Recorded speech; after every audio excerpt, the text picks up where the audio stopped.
একটা তাল আনা হয়েছে প্রায় 7-8 দিন হয়ে গেছে। 7-8 দিন হয়ে গেছে মানে আমি এই তালটা যখন এনেছে 2 দিন বাইরেই ছিল। তারপরে আমি এটাকে ফ্রিজে রেখে দিয়েছিলাম, মানে ভুলে গেছিলাম। আমি এতটা ভুলে যাই কি বলবো, মনেই থাকে না। তারপরে ফ্রিজে যেহেতু রেখে দিয়েছে, ফ্রিজে পুরো তালের গন্ধে পুরো ময় হয়ে গেছে। তারপরে আজকে আমি তালটা বের করেছি যে আজকে তালটাকে আমি ছাড়িয়ে মানে গুলিয়ে ফেলি।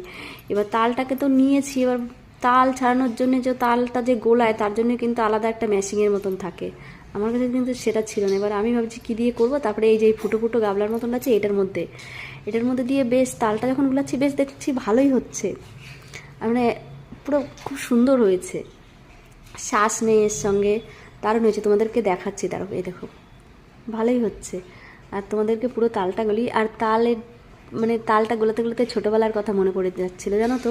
ছোটোবেলায় যখন তাল ভাঙতো না মা, তো তাল এরকম ওই যে ছাড়িয়ে তারপরে আঠিগুলো থাকতো তালের, সেগুলো কিন্তু বলতাম আমাকে কিন্তু একটা দেবে মা, আমি চেটে চেটে খাবো। কারা কারা এরকম করতে কমেন্ট করো কিন্তু। আর এই দেখো তালটা আমি ওটা দিয়ে ছাড়িয়ে নিয়েছি, কত সুন্দর হয়েছে না, দারুণ হয়েছে কিন্তু। আজকে তালটা তো গলিয়ে নিয়েছি, এবার আমি ভাবছি এই তাল থেকে একটু তালের বড়া বানাবো। তালের বড়া খেতে কে কে ভালোবাসো কমেন্ট করো।